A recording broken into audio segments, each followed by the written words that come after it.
Welcome to Underwater CSI International Revealed with your hosts, Senior Investigators Rich Morin and Ed Myron. Welcome to Underwater CSI International Revealed. I'm your host, Senior Investigator Rich Morin. And with me tonight is... Whoa, stole my thunder. No, I'm your co-host, as always, Senior Investigator Ed Myron. What's going on, Eddie? Rich, ready for this show? Yeah, absolutely. Season 2, episode 2. You bet. Gonna be fun. Yeah, we got a lot to talk about tonight. Yeah, a lot of good pictures. Yep. A lot of good information. Yeah, and a pretty interesting story. Tonight is actually about an insurance recovery. That we got. It's going to be titled "Are We Being Played?" Yep. Right, so that's going to be the title of it. But before we get into that, tonight's show is brought to you by trailblazermedia.com. When it comes to preserving those precious memories on a digital format, count on the professionals at Trailblazer Media. Let them develop your premiere video telling your story that you'll be proud to share with your family and friends. It's a great family-run business. Leland and Rebecca Hall do an amazing job. Excellent photographers, videographers, and they do a super job putting the story together for you. So let the pros do this for you. Contact Trailblazer Media at trlblzrmedia.com. Also, you can send them an email at trlblzrmedia11@gmail.com. You can also call them at area code 615-547-8221. That's Trailblazer Media. Tell Leland and Rebecca that Rich and Ed said hi, and they'll do you proud. Also, we want to give a shout out to who else, Ed? Let's see. Let's give a shout out to Bobby Bender again. Or Bobby Falcon. Bobby Falcon. Oh. Forget our technical advisor and fellow diver. Yep, and fellow. That always makes it good. Yep. Who's helped us out a great deal. He really saved us a lot. But also our announcer at the beginning of the show and the end of the show, our intro and outro, is Randy Overton, the guy with the deep voice there. So if you need anything done where you need somebody to narrate with a deep voice, just reach out to us at UWCSI@yahoo.com. Send me an email, and I will make sure Randy gets that information, and he can help you out. Anyway, so why don't we get into tonight's show? Are we being played? We got a phone call from the insurance company. Actually, wasn't the client, or the insurance company was our client, but we got a call from the insurance company that a $250,000 hacker craft. If nobody's familiar with a hacker craft, they're custom-made boats up in Lake George, New York. These boats are the wooden style, like the boats that you saw back in the 1930s and 40s and 50s and stuff like that. Beautiful vessels, absolutely gorgeous, all handmade, all custom, just phenomenal vessel. 30s and 40s and 50s. That's like when you were, 15, 16 years old. Yeah, I think that was the year you retired, wasn't it? Yeah. Sorry, go ahead. All right. So anyway, they said that we had a vessel to recover. They didn't have a lot of detail, a lot of specifics on it, but they did give us the contact information of the owner of the vessel. So I decided to give them a shout. And then actually we went over to their house, paid them a visit, and to try to get as much information as we could. And the other thing is, we wanted to see if it was potential insurance fraud or if it was a legitimate accident. So when we got to the owner's house, the story was they were out that night at a very nice restaurant on the lake, and it was late, about 11 o'clock at night, and they were heading back, them and another couple. And this particular vessel has the cockpit area, and then you've got your engines, and then another seating area behind. So they had 4 people in the boat. And so here they are tooling across the lake. Maybe some alcohol was involved, I'm not sure, but kind of sounds like it. And they hit a submerged rock cropping. And so the boat went pretty hard on the rocks, and instead of leaving it there and calling for help at that point, out at, near one of the islands, they decided that, hey, well, we're still, floating a little bit because we've gone past the rocks now a little bit. Personally, I think I would have turned it around and beached it onto the island. Right. But the uh, the owner of the vessel decided he was going to power up and see if he could make it all the way home, which was quite a few miles away. And which was a big So mistake. yeah, huge mistake because they're up toward this lake is 32 miles long, and they're probably from the farthest southern end. They're probably about 10 miles up the lake, and they've got to go to maybe, they probably have about 4 or 5 miles they've got to go anyway Right. on it. So again, late at night, they power up, and the boat's really struggling hard, and they're taking on a lot of water. They did have the hindsight though to, or the foresight, I should say, to get everybody to put their life vest on, which was a Right. good thing. And then the wife made an emergency call Right. that their 911 boat was call. sinking. Yep. Unfortunately, the report came in that they were off the eastern shoreline and not too far out. And in reality, and they named a landmark, also a very famous landmark there. So, but in reality, they were northwest of that landmark, and they were probably I'd say a good third of a mile, maybe even a little more from where they originally called in at. Right. So here it was late at night. You've got different fire departments that are responding, one from the east, one from the west shoreline. The one from the west shoreline's tooling across the lake. They're at full speed, because they've got people in the water, et cetera, expecting to go to this one landmark because they said they're very close to it. Right. And all of a sudden, wham, they hit something. I'm like, what the heck was that? And they turned the boat around and put the spotlight out on the water, and they hit the wife right in the head. So thankfully she was hurt, but she wasn't killed. Right. She wasn't severely hurt. She had, some extreme bruising. She had, her whole side of her head was all black and blue. Right. All swelled up. Yeah, some black and blue on her shoulder area and stuff like that. But so they turned around and picked up the passengers, the survivors. In the meantime, the other fire departments are on the east side by this landmark now, and they're searching all over for these people that were in the water. Right. And they can't So, find them because they're not there. yeah. So they eventually got together and, and realized, okay, here's where it was, but nothing was triangulated. There was no marker buoy that was thrown in the water, et cetera, as far as where the boat went down. So that always makes it challenging when Right. you don't know. And when they're that far out in the water can be, it could be 180 feet deep, in that particular area. Right. We just don't know. So, very deep dive.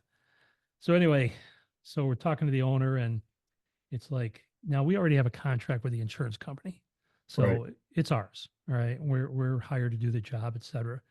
We've done many, many, many jobs for this particular insurance company over the years. So we get hired to do it, and we tell the individual, yeah, we'll take care of it. And first of all, we have to locate the vessel. Right. So in order to locate, we need sonar device. And so we're trying to get an idea of where they were. Of course, once you get people out into the open water, they have no clue really as far as where they are. It was night. They had nothing to triangulate from. I mean, they Right. thought they were along the east, the east shoreline, and they were far from that. And again, they were probably a good, it was more than that. It was probably a good half mile to maybe 3/4 of a mile, Right. now that I think of it and I'm trying to recall. And, But and when we're talking about, when you're out on the water in the dark, it is very difficult to even see, to tell where the shoreline is, or it's just very difficult. yeah, without- or the distance, how far Right, away. I right, mean, you're how seeing far away. lights, but it's hard to tell the distance or where you are. Right. How Right. they determine that they were near this one landmark, I'm not sure, but but anyway, so we tell them, okay, we can't get to it right away. We've got some other jobs that we're working on, but we will get to it within the next few days. Right. We'll get up there and we'll search for it, and and do our investigative work, and then recover the vessel for you. So, yep, okay. So then it was like the next day, I believe it was. I get a phone call from an acquaintance who's on the New York State Police dive team. He gives me a call and he says, "Hey, Rich," he says, "some guy just called me looking to borrow airlift bags, saying that he got a job up in the lake recovering this hacker craft that went down the other night." He says, I heard that you had that." And I said, "Well, I do." I says, "I've got the contract with the insurance company." He goes, "Well, this Yahoo, he he had no idea what he was doing." So it's like, are you kidding me? And he says, "I'll tell you what," he goes, "we've got a training dive that we're getting ready to go on." He says, "Why don't we head up there and we'll see what's kind of going on, and we'll also put our sonar down, because that's what we want to do today, is do some sonar training." And they've got a tow behind sonar, so Right. this thing is really, really accurate. And it's pretty, What's that? it's a pretty nice rig. Yeah, yeah. I think it was like 50 grand at the time. Yeah. This was quite a few years ago. I mean, we're probably looking at 15 plus years ago now. But anyway, so they go up there later on that day. He goes, "Oh my God, you're not going to believe what we saw." And I go, "What?" He goes, "There is some idiot out there in a boat with one diver. The diver was just certified as an advanced diver. He had like maybe a total of 9 dives under his belt, and and that was all his training dives from 100 to advanced. Right. He has done one dive to 100 feet with his instructor under supervision." He said, they're just, jump in the water and look around and see what you can find." He said, "We pulled up to him, and this guy's got a 100-pound lift bag," Yeah, because that'll that's do. what they had in class when they lifted a bicycle frame or something. Exactly. But Kind of anyway, block. so I guess the kid jumped in the water and started to descend, free descent, no idea how deep it was, etc., and just came rocketing to the surface. Hit the surface, BC totally inflated, took the ride, Right. screaming, crying, "Get me out of the water, get me out of the water." We've had a few of those cases over the years. Right. And the state police, they were just like, "That's it. You're not going on this. You're not qualified, etc. We don't want to see you, doing this again." Right. And the guy on the boat was saying that he was the contractor for the recovery of this job, not the owner, but the contractor. Right. I'm like, "What the heck? What are you talking about? A contractor for this?" Yeah. That he's the one calling the shots and he's in charge. All right. Now the owner's got all my contact information. We left him a business card, et cetera, and Right. we were going to be, going after it the following day, or 2 days from when I talked to Yeah. him. A few days. Right. Yeah, or maybe 3. But anyway, so the state police, they were like, "Hey, we did find it with our side scan sonar, and we dropped a marker buoy on it." Right. And then what we did is we went ahead and took the marker buoy and we shortened it up a little bit, so it's just about 1.5 feet underneath the surface of the water. He says, "We'll give you the GPS coordinates, so you put you right on it." But he says, "Look for the marker buoy under the surface." Right. And it's like, perfect. He goes, "That way we don't have to worry about this Yahoo coming back out there and seeing an actual, thin line going all the way down." So I was Right. like, And "Well, what kind of?" somebody else trying to get the job. Yeah, yeah, Right. exactly. I said, "So what do we have for depth?" He goes, 136. So I was like, "Okay, well, that's a deep dive, all right? Right. It's going to be a deep dive. It's going to be a technical dive. We're going to have to, make sure we plan accordingly. Plus, we know we've got to do all the rigging. So we're going to, as far as, first of all, it's beyond recreational limits, first of all. So it would certainly violate our times that we would be allotted. Right. So it's got to be planned out accordingly, and then our gases and stuff like that. So, it's a working dive. We're not there for fun. We're down there working. So we have to take all that into consideration, the exertion, et cetera, the amount of equipment that we've got to bring down and haul over, and how we got to get to the vessel, et cetera. Yeah. Since we're on that topic, um, so explain to everyone, how we determine what equipment has to be chosen or used uh, in a technical dive like this, in a deep dive like this? Great question. When we get the call, we try to, during our interview process, we try to gather as much information we can possibly get, because that will help us determine what we're going to need and the quantity of some of the items that we're going to need. So we already know this is going to be a deep technical dive. We also know that, according to the state police on their sonar, they said that the vessel is upside down. So that's going to be a headache right there, because there's really no rigging points on this vessel. You don't want to be using boat cleats because they're only held on by two, short screws. Instead, what we want to do is when they build a hacker craft, one of the things that the company does, which is a great thing, is they've got these long steel rods that actually go through the entire boat, and they actually are secured to the keel of the vessel. All Okay. right, there's one toward the stern, one up toward the bow, so they can actually lift it by those two lifting rings on it, when they're going to be moving it around and stuff. So, Hackercraft does a great job in designing that and building that. It's extremely strong. Problem is it's upside down. The other problem is, And that's got to make it much more dangerous, right? yeah, because the biggest issue is not that it's upside down, not that it's in 136 feet of water, but it's really in about 130, 131 feet of water and about 5 feet of So, silt.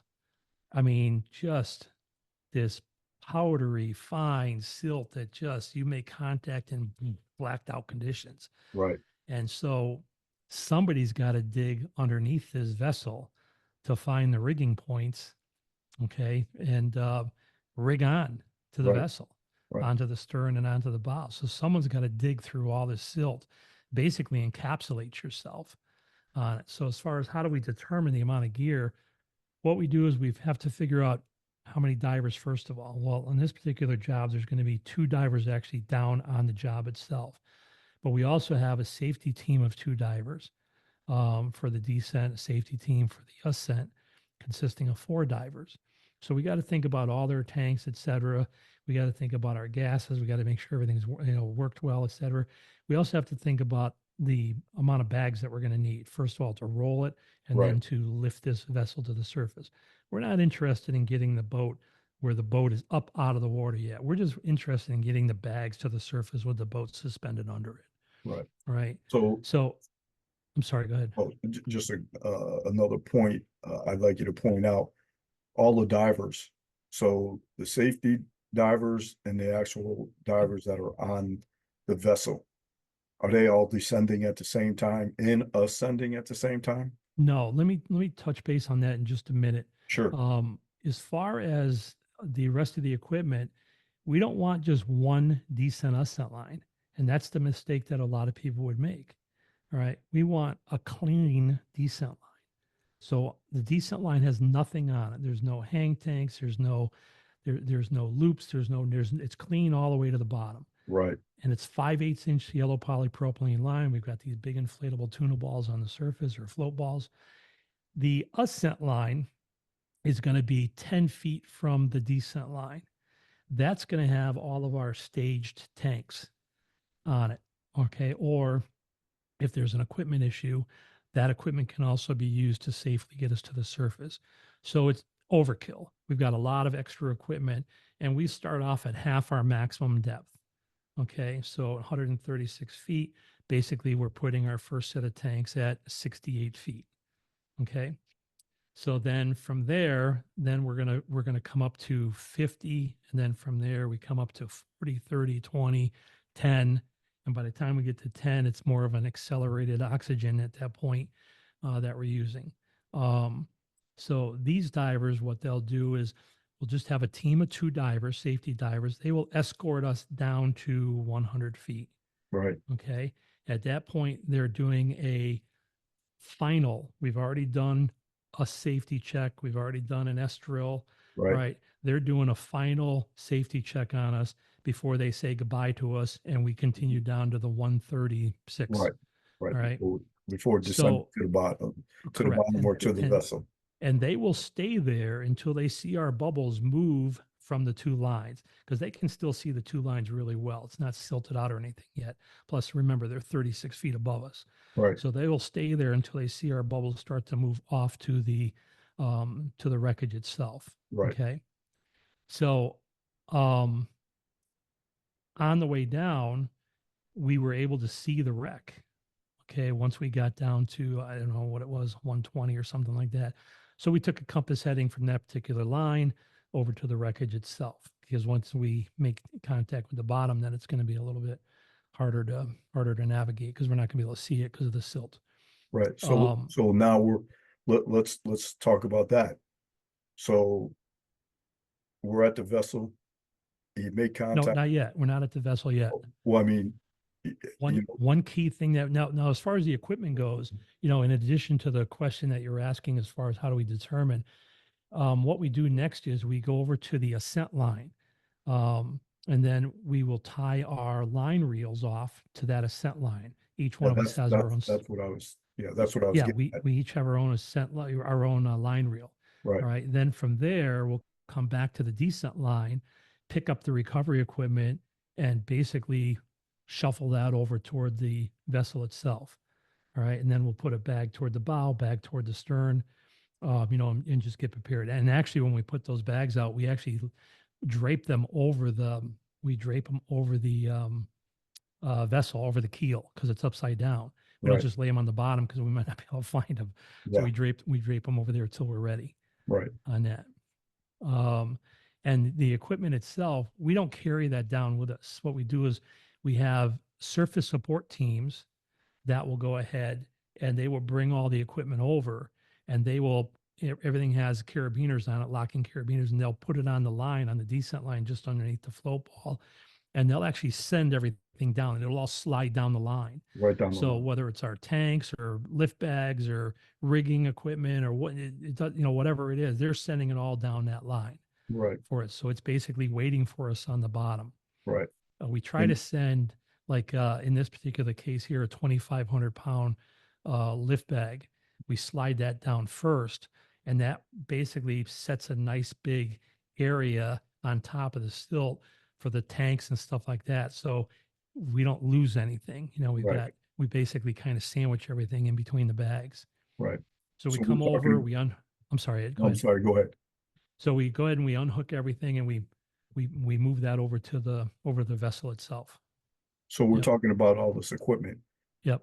I want to show everyone just a few pictures here. Yeah, and the team involved. I mean, we got surface support divers, we have safety dive. We have 6 safety divers. We have, the 2 divers that are going to be, actually doing the investigative work and the recovery itself. And the support vessels. Yeah, we have support vessels. We have, people we have equipment handlers that are on the boat, et cetera. So it's not just, hey, a couple of guys show up and we're going to go down and do this investigation and bring the boat up. Right. There's a lot of people involved. Right. And these 2 pictures are gonna give everyone a really good idea as far as the amount of gear and then the size of the barge that we're using for this type of recovery. So let me just pull these pictures up. In addition, we have, other vessels that have additional safety equipment on it. Right. So, yeah, so this is one of the pictures right here. This is toward the back of the barge, and you can see we leave a traffic lane right down the middle. Right here. The bow of the barge, that's got a lot of our recovery equipment. Those are the float balls up there. Right there. Right there. Bag. We've got enough line. Those are in the blue bags that you see up there. Also in the yellow bags, that's all additional line. We have additional bags in the middle of the vessel, on the port side, right on the left-hand side there. Notice all of our tanks. That's for all the different surface support and everything else. We've got sets of doubles in there somewhere. But Yeah, I'm right. not sure. Right in here. Yeah. Okay. Yep. There they are. Yep. And then another set But right. notice how the traffic lane is clean. There's no gear in there. Right. Also notice how the tanks are laying down. The bottom of the tanks are all facing toward the traffic lane rather than the tank valve or regulator themselves. Somebody walks by with a tank in their hand or a weight belt that that they've got down low, and they hit your tank valve or your regulator, they could do a lot of damage to it. Right. The other thing is it could end up severely damaging your reg, damage the tank valve, set it off, disconnect it from the O-ring where it's Right. popping off. They're using a K valve with a yoke regulator on it. So you got to make sure and protect this life support equipment. You don't see any hoses dangling. You don't see any hoses or consoles or regulators out in the traffic lane. Everything is actually, we start off with the equipment on its back. We lay the equipment, we take the two regulators, the low pressure hose, the high pressure hose with the console. If you've got one of those that aren't air integrated with a electronic, signaling device. So everything is tucked inside the Yeah, cummerbund, you including can the low see it in pressure these inflator. pictures. Yeah. And then we roll it to the left side so that the low pressure inflator hose is down at the lowest point. This way, if we've got some rough conditions and somebody loses their balance and falls on top of this equipment, what are they falling on? They're falling on your BCD on the right side of your bag, which is partially inflated on it. And all your hoses are protected.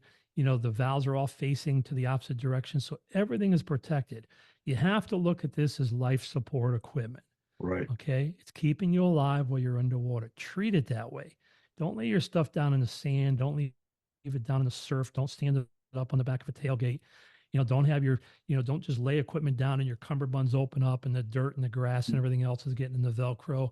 This is how you lay equipment down. This is how you protect equipment. Right. And Right. then you can see right here, some of the yellow tanks here that are going to be used Those are the extra tanks and for they're the lift, stacked up. for the Those lift are bag. for the lift bags. Yep. Yep. Okay. And Let me go to this next picture for you. Here's a good view of the size of this vessel with the amount of gear that it took for this recovery. yep. Yep. And again, that's one of I think we have 2 or 3 vessels out there, I think total. The others were there for surface support and for safety.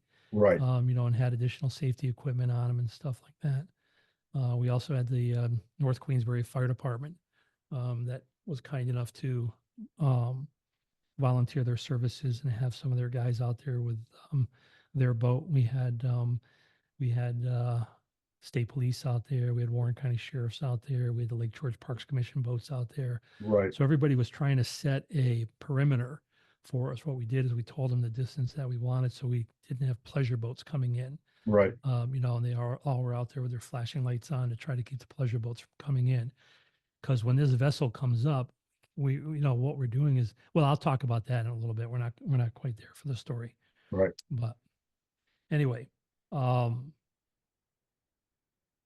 so once we get over to the once everything is good and the safety team tells us that we're good to go, they do a final check on us.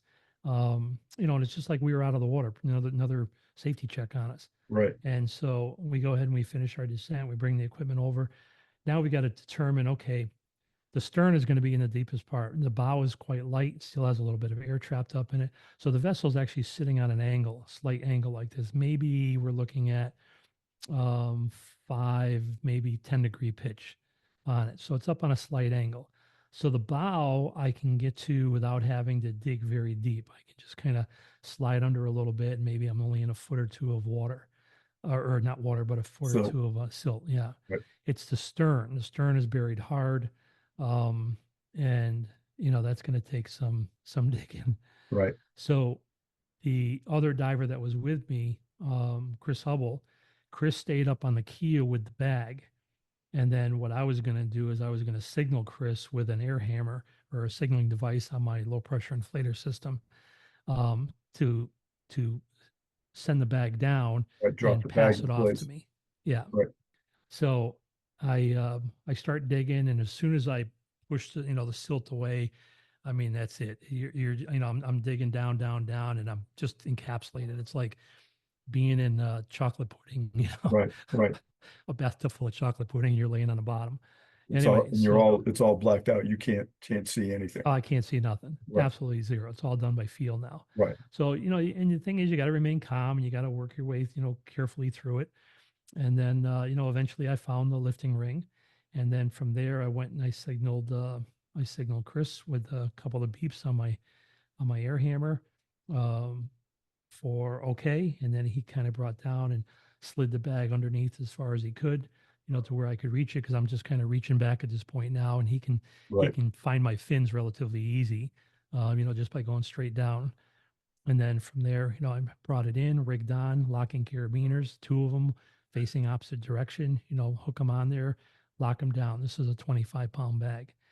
And then I've got to crawl my way out of there now, Right. kind of back up at that point. But you got to be cautious also because I have my line reel line, Right. and I got to make sure that, I don't get tangled up in that. Right. So I work my way out, and then we get ready to go up to the bow, Right. and basically do the same thing up in the bow.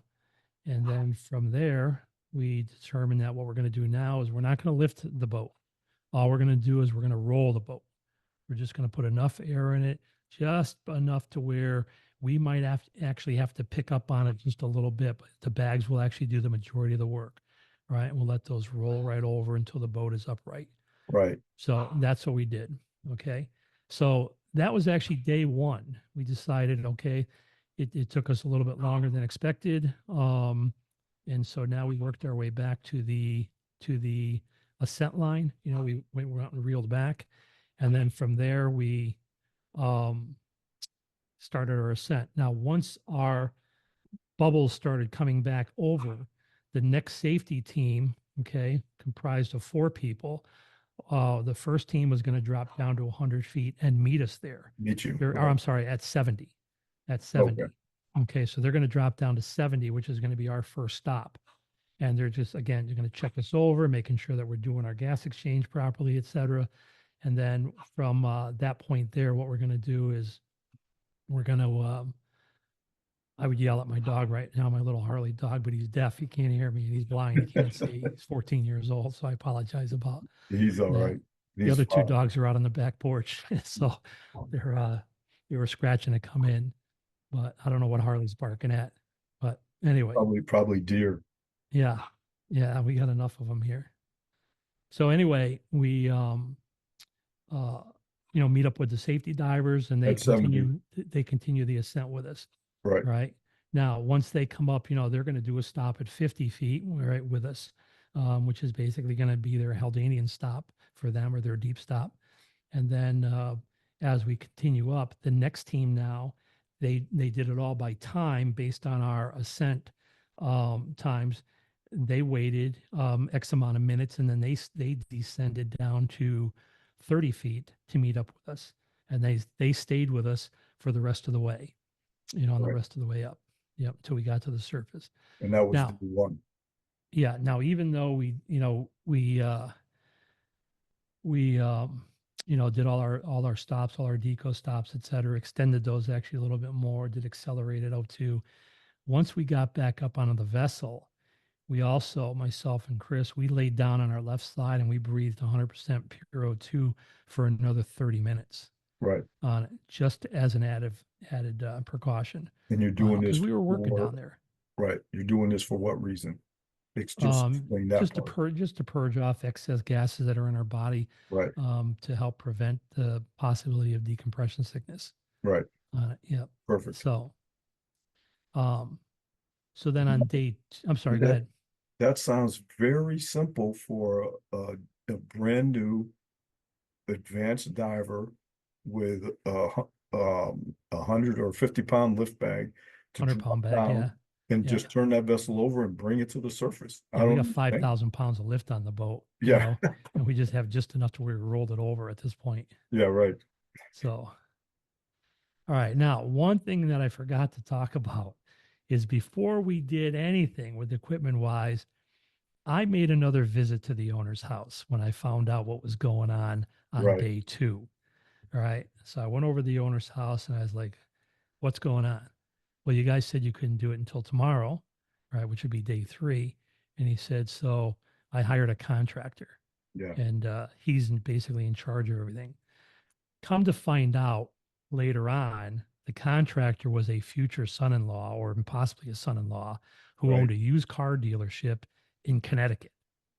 All right. So what does a guy who owns a used car dealership know about diving or recovery or anything Right. about the underwater environment? He's not a diver, et cetera. So just horrible, and I'll tell you, I screamed at this guy. I was like, you know what?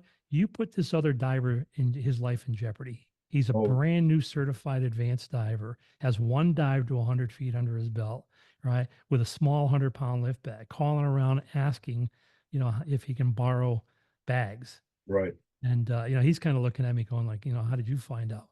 And I said, and this guy's just supposed to drop in the water and look around, Yeah. all by himself, no buddy, no nothing. I mean, just ridiculous. Yeah. And I was like, I don't know what you're going to pay your contractor or whatever, but he doesn't get in my way. All right. I don't even want to meet this guy. Right. So, I mean, this and kid, this new diver, he put his life in jeopardy. oh yeah, That just was, clueless, yeah, absolutely that was clueless. a bad decision. Oh yeah. Yeah. I mean, we could have possibly been doing a recovery at that point and it Right. wouldn't have been a vessel. Right. But just crazy, crazy, crazy. And I'm glad the state police, went up there and to do that sonar work for us. But as a training dive for them. But I told this guy also, I said, listen, we get paid one way or another. Even if you had somebody else and they recovered the boat, I'm still sending an invoice to the insurance company. I said, you know why? I've got the contract. Right. You don't have the contract, right? You're not supposed to be dealing with this. Right. All right. You shouldn't even be there. Okay. You can be off in the distance watching or whatever, but you should not be involved with the recovery of your vessel on an insurance claim. Right. That's crazy. Exactly. I said, this has got to be investigated, blah, blah, blah. Anyway, we got into this big heated, all right. We were yelling and, Wait, it's you? like, yeah. No. I, Well, anyway, that same day after I was done, I found out from another acquaintance that this guy had purchased a couple of camps that were up on the lake side by side, small camps, and wanted to take out full insurance on it. And the insurance agent was just like, oh man, I got a bad feeling about this guy. I just got a bad feeling because he told the guy, he says, well, in order to do that, you've got to live in one of the two houses. right. Oh yeah, yeah. Now these are just little tiny Adirondack camps that, locals used to own, which is getting to be impossible on this particular lake now. It's all multimillionaires now, et cetera, up there. Yep. But anyway, and so in a short time later, it wasn't very long, fire started and both camps burned down. Right. Then he built this big mega mansion on the two properties. Yep. It's just ironic how that stuff happens. Yeah. Okay. And Not here's saying the- that he did it. Absolutely not. Just kind of, kind of ironic. But I, and here's his know, boat. I would question whether he was living there or not. But anyway, so just bad feelings all the way around. Some red flags that were coming up, et cetera. Right. So on day 2, again, we come up with the plan again. Everybody rehearses, same thing. Everybody meets in the classroom and up on the whiteboard. We draw everything out. We discuss it, blah, blah, blah. Even though it seems like it's just routine, you never want to look at it like that. You always want to make sure that you cover all your bases as much as you possibly can. So day 2, we go ahead and same thing, we got safety divers, et cetera. We got surface support, all the same people that were there the day before. And off we go again. We drop down. And this time what we're going to do is we're going to lift the boat. Right. Here, let me, here's a shot, just before dropping in. Yep. You can see that. Yeah. wearing No, double- I wear the helmet because I was the one that's going to be underneath the vessel, Right. digging it. So you don't know what's down there as far as, damage, et cetera. And, if you're going to be hitting your head and all kinds of stuff. But Right. yeah. Okay. So this is old school, with doubles on it. Now they wrap it around their neck and all kinds of stuff. This is when we used to use 10 feet of hose, which Right. we still use actually. But that's for our egresses in a restricted area. So now you're back down, you're on the vessel, you're gonna roll it over. Hey, hold on one second, Ed, okay? All right, hold on.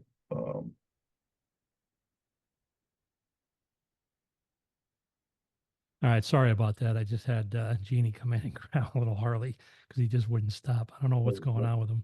Yeah, no But problem. anyway, um, so anyway, now we're getting ready to lift the vessel. But one of the things that we don't want to do is we don't want to bring it straight up. Yeah, so that's another question. It brings up another question. What about the downward force, as the vessel is starting to come up? How, That's a great question. As the bags ascend, all right, I mean, the bags aren't going to be full when the vessel lifts up off the bottom. They're right, still filling. The right, tanks are open. The tanks are actually mounted to the bags themselves. The tanks are open slightly, so the air is slowly going into them, and the vessel is going to slowly start off the bottom. When it does, however, it's bringing all that silt with it also. right, So we go to, I mean, even though we've got really clear conditions right now, and we can turn around and see the descent and ascent lines, um, which are about 25 feet away. As soon as that boat starts to come up, all that silt is coming with it, and right, we just have a total blackout again at that point. right, We can't see it go up. But what we want to do though is we actually want to use the hull of the boat to actually lift it more like this rather than straight and have it right, come up like this. right, So what we do is we start off with a little bit extra air in the bow first right. to get the bow starting to go up a little bit, and Get that then angle, right? the stern, yeah, to angle it, and then you'll see it start to run. And that helps reduce a lot of the downward force, because one of the things we were concerned about was with the amount of hull damage on this that the boat was going to break in half. Right, All right, so that was a huge concern. But anyway, it worked out. I estimated, tried to figure it out, calculate the distance from where it was sitting to where it would rise to. And I'll tell you, we were almost dead on. nice. We had all the police departments and fire departments, securing a good perimeter. Yep. We actually had them back off even, further than they were the day before, and the vessel came up.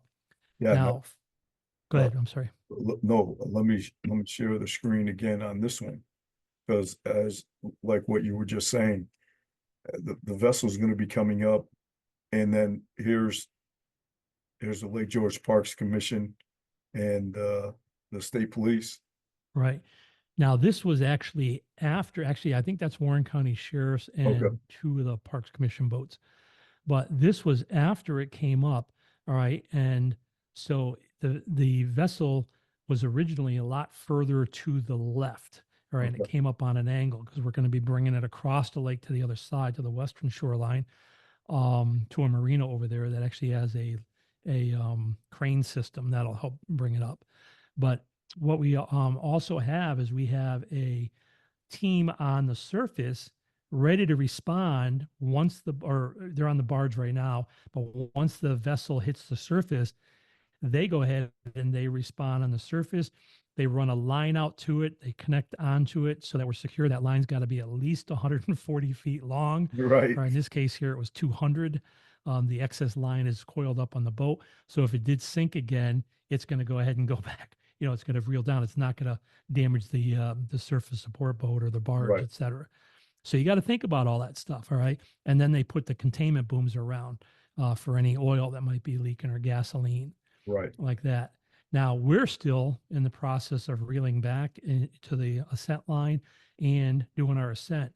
right, So everybody gets excited a lot when the vessel hits the surface. We got to make sure that everybody stays calm, that they do their job, that they do it efficiently, that they're not all focused on the boat itself, that they're still, we still have people with eyes on the surface, the float balls, et cetera, because we still have 6 divers underwater. right. Right. We Oh, have the 2 at 70. We have the 2, the 2 ready to go down at 30. We have the 2 divers that are ascending. right, So there's still a lot of people in the water. right, So, what we do right now is we let the vessel just kind of float along at the surface, goes with the wind, et cetera. But we do have it secured to the barge at this point. Yeah. so you've made, um, you've done your Helvanian stops, you've done all the safety stops, and you're back on the surface. Again, you're on the barge and you're gonna lay down, of course, Yeah, on we your do left accelerated side. deco, yeah. Yep. And 302 again. And again, breathe. you know, everybody's kind of excited, you know, especially like law enforcement and stuff. They're all like, hey, you know, when's this going to be going? Well, we Right, still got 2 guys we got to take care of right. like that, you know. So we got to do all that before we can get up and go, hey, okay, now Yeah. here's what we're going to do next. And then the the boat is not ready to be transported yet, right? Far Because from it. it's got to be Um, re-rigged. And yeah, it's still what, underwater. why is that?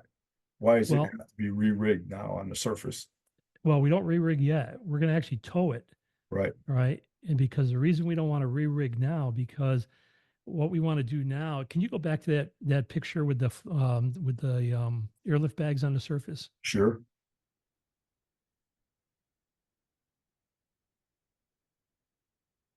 There you go. So what the surface support team did is we sent it up with 2 bags. Once it got to the surface, they added 2 additional bags to the bow and stern. Okay. And they inflated those. So now we have 4 bags on that vessel to ensure that it's not going anywhere. And they check all the rigging and stuff like that. Right, Okay. So again, just another check, make sure that it's going to be safe for everybody involved and that we're not going to lose this vessel back down to the bottom. So right now the vessel is suspended underwater quite a bit. You know, we got lifting straps that are coming down off the bags themselves. So you know, we're still you know a few feet under the water with the vessel. We don't want to attempt to re-rig now to get the vessel higher up to where you can actually see the vessel up out of the water right here. The reason being, Ed, is because if something happened and we lost the vessel, right, it's going all the way back down to 136 feet right, or deeper because just a little bit to the right and out a little bit, the water's quite a bit deeper there. It's running about 190, right. you know, out there. Right. So what we're going to do now is we're going to use this yellow line that's on here, this 200-foot line as Right a here. tow line. Yep, And we're going to tow it to shallower water. We're actually going to tow it until the lowest part of the vessel makes light contact with the bottom so that we can still easily get underneath there. We can reach under it, right, right?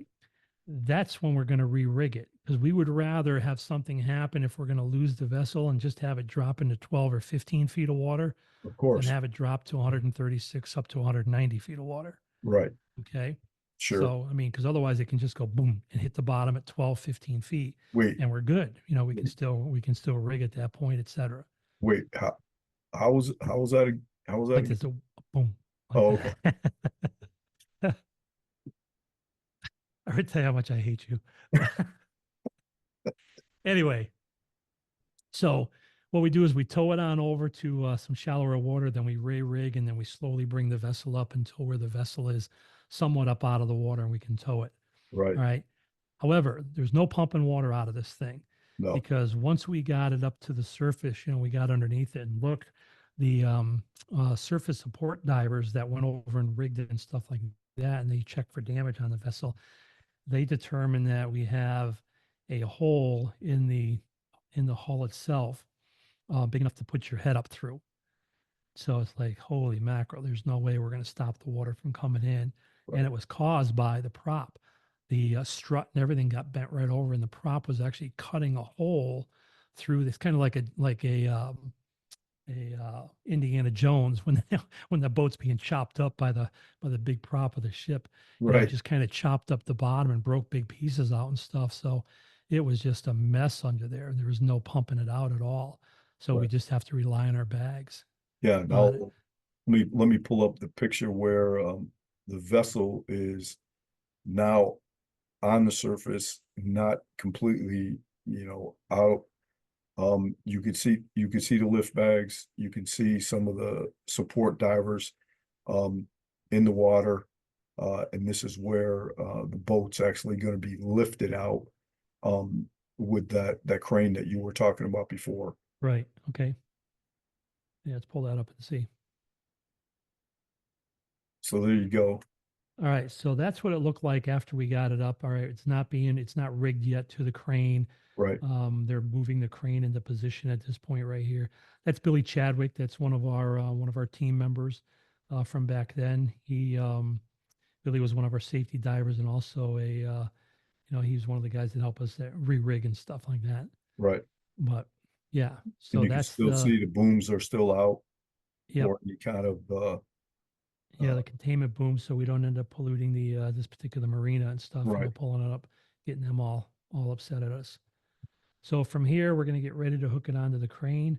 Yep. That's what Bill's going to do. We've got other divers in the water that are going to start taking bags off, which still have tanks on them. So they're going to start removing all of our hardware once the boat is lifted up and it's just barely out of the water. Yep. They're going to get it off before other stuff. You can see it's already started. There's a bag off on the dock on the right-hand Yep. side. We got That's what I another was one of just our, going to point out here. Yeah. Here's one of our support team right here. Yep. Getting the bag off and gonna get And the wrap behind back the gentleman with the white T-shirt on, there's another bag on the Yep. deck right here. there. Yeah. So Yep. 2 bags have been removed already. So the boat is sitting a little lower in the water than what it would have. So this is where they just pull it up, and you can see if you look at the bottom where your cursor is, right on the back of the boat toward the stern there, you Yep. can see how close to the water it still is. Yep. Right. That Yep. gives Right us, here. that gives us the opportunity to take the rest of the bags off, et cetera. Now Bill will undo all the lines that are coming over. You can see the lifting ring now, right back by the stern, right up on top. Yep. That's what I had to find. Right, that big silver, that chrome lifting ring that's right there behind that Right. area where the people are going to sit. This one right here Um, or here. the round one. Oh, right in the this middle. one right here. Yeah, Yeah. that Sorry. one. Yep. Yeah, that's the lifting ring right there. Yep. Yep. Okay, so that way they can lift it from there. There's another one up in the bow area where the door is opened up right there. That's where your 2 engines are, or motors rather. Your 2 motors are sitting up there. But beautiful boat. Here's the damage. Look at the size of that hole Oops. up on top right there. This big hole right there, big enough to put your head in there through. But you can see the other board, just kind of broken up. The bottom of the boat is, kind of messed up pretty bad. And there's another better shot of it, actually, the hole. Yep. And doesn't do it justice, but that again, that's big enough to put your head up through. Yeah. And if you're a smaller person, you could probably get your shoulders up in there also. Right. And then and this is a good one too. Look at the strut on the left. Yep. Yeah, right there. This one. No, on the port side, other side. Oh. Yeah, the strut itself. Yeah, right there. See how it's bent over? Yep. So that's what happened. They hit the rocks when they hit that submerged reef. Now they did have a lip buoy on it, to prevent people from hitting it at night. But when they hit that, it bent the strut right over, and the prop kept turning. Even though the shaft was a little bent and stuff. And because of that, the prop wasn't turning smoothly or even. It's kind of wobbling now. So creating even more damage to the bottom of the vessel. And again, like you said in the very beginning, they powered up to try to get to shore. So they just did that much more damage. Right. So let me just wrap this up, and because the next part of the story gets really interesting. All right. A few days go by, no check from the insurance company. A few more days go by, no check. Now I submitted an itemized bill. You work with our invoices all the time. Oh yeah. All right. They are so itemized. I mean, they're by the minutes. Exactly what we're doing, step by step by step. They can be pages long. Right. I mean, everything is itemized on there, all the details, the divers, who was involved with what, so we have a chain of custody, all the names are listed. I mean, it's very, very detailed. It's very detailed. And so, in this insurance company, normally I would have a check within 24 hours, 48 at the absolute latest. Right. So here are weeks gone by now, no check, 2 weeks, no check, 3 weeks, no check. A month goes by. And finally I call the agent. I forget his name now, but let's just say it's George. And I was like, hey George, it's Rich Morin calling in Underwater CSI. He says, we got paid from that recovery job on that hacker craft. Right. He goes, oh yeah, well that's under investigation. And I said, what do you mean under investigation? He said, for insurance fraud. I go, what? He goes, yeah. And I said, "You got to be kidding me." He goes, "No." He goes, we got it under investigation." I'm going, "Really?" I said, "Holy mackerel." And he goes, "Rich, you've worked with us a lot over the years." He goes, "Did you send an itemized bill?" I says, "Yeah, but the owner wanted me to send it to him, Right. and he was gonna send, additional invoice for, this The contractor and all contractor. this, yeah, and all Right. this other kind of crap." And I said, "Yeah, but I sent an itemized invoice over." He goes, "That's what I thought." He said, "Can you send me that invoice? Let me take a look at it. Can you, again, just send it directly to me?" And I said, "Yeah." And he goes, "I'll hold while you send it over." So I said, "Yeah, absolutely." So I sent it over to him. He's looking at it. He goes, "As You never got it. professional as it always is." He goes, "Very itemized, everything else." He goes, "We didn't get this." Right. You never And I got it. go, "What?" He goes, "We got an invoice from a used car dealership from Connecticut. Right. And on the invoice, all it said was boat recovery." All right. And it was, I'm just guessing right now. All right. Because it's been a lot of years, but I believe it was 50 or $55,000. Right. And I was going, well, what? Yeah. And to be honest with you, I think it was slightly more than the 55,000. Yeah, yeah, it may have been. Yeah. Yeah.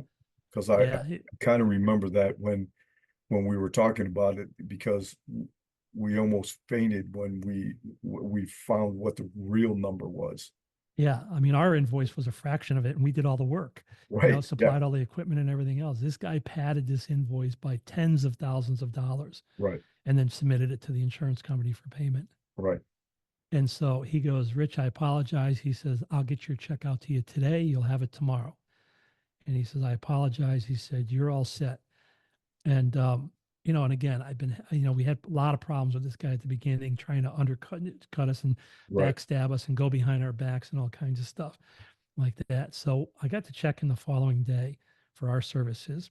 And I just couldn't resist. I called this guy and I said, "Hey, I just wanted to let you know that, I got my check for the job and, Yeah. it was great." I said, "How about you? Did you get yours?" "Oh, yeah, that's right. That's right." I said, "I forgot you're under investigation for insurance fraud."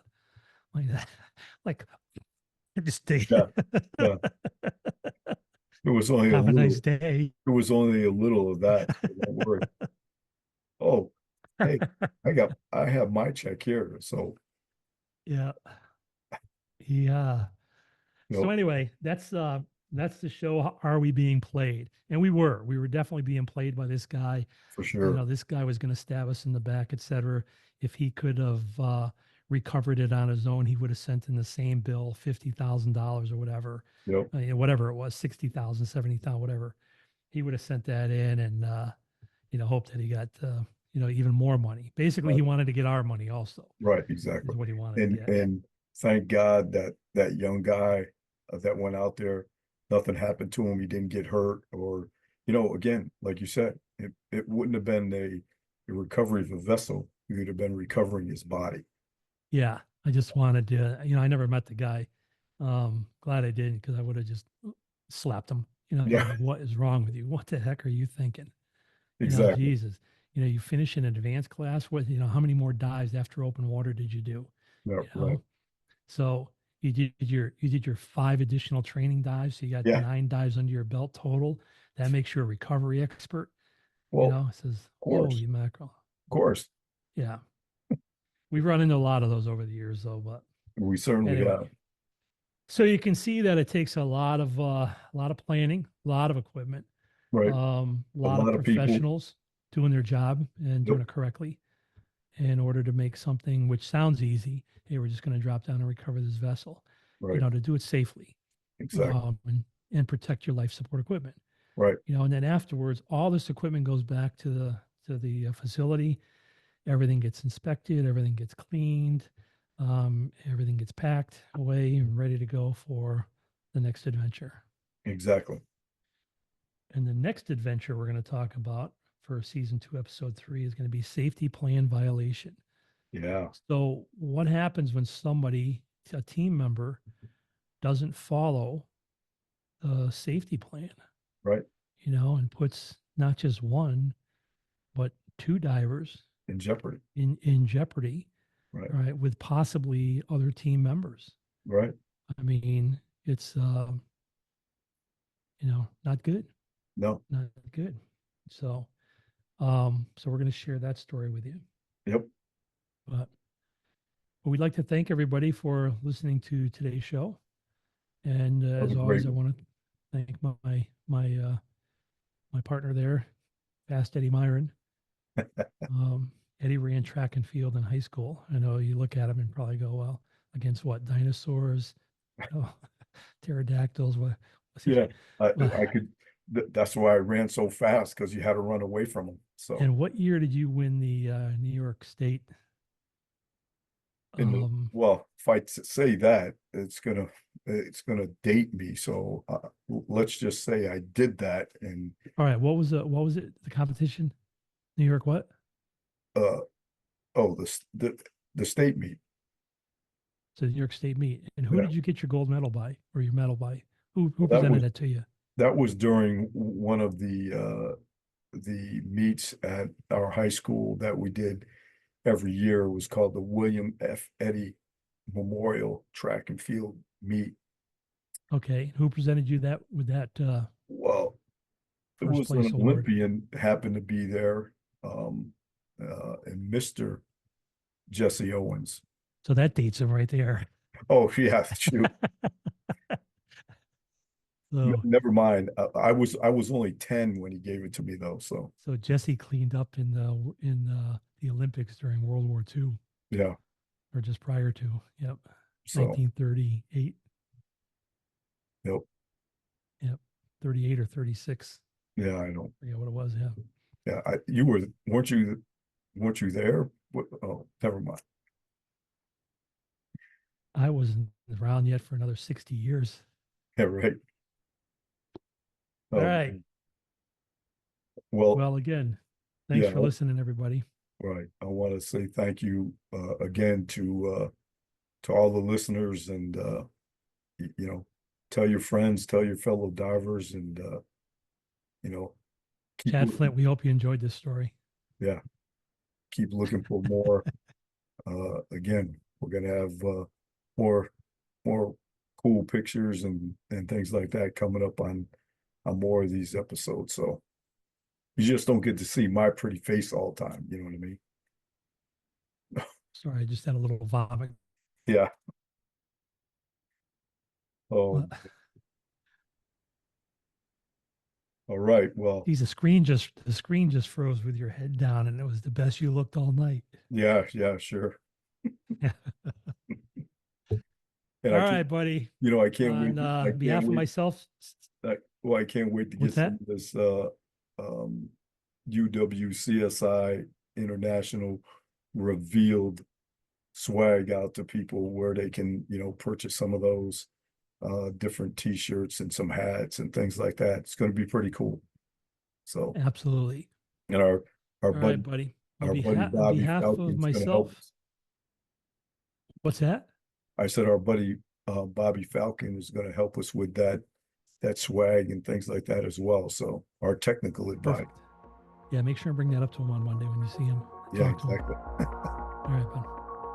All right. All right. So are you done now? I am. All right. On behalf of myself, Senior Investigator Rich Morin. And Senior Investigator Ed Myron. Thanks for listening to or watching Underwater CSI International Revealed.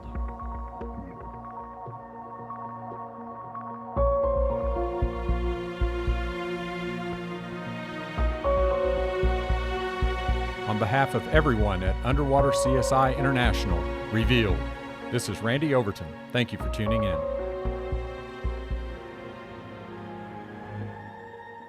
Underwater CSI International Revealed is for entertainment purposes only. The information revealed is not intended, nor is it a substitution for the proper training and education received from a qualified dive professional. Certain episodes are loosely based on and may be modified from actual cases. Some episodes are fictional based, featuring procedures that could possibly be used by underwater investigators. Resemblance to destinations, actual cases, or persons living or deceased is purely coincidental.